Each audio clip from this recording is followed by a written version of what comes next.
how to activate Microsoft Word.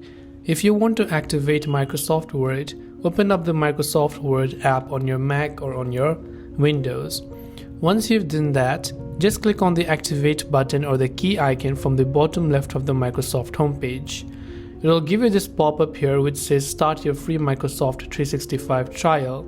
Here you can see various options. You can also try free for 1 month. If you already have a subscription, you can sign in to your Microsoft account and basically purchase and log in and restore your subscription. Otherwise, you can select try free for 1 month. You can select whether you want 365 family or 365 personal, and you can see various storage options for that.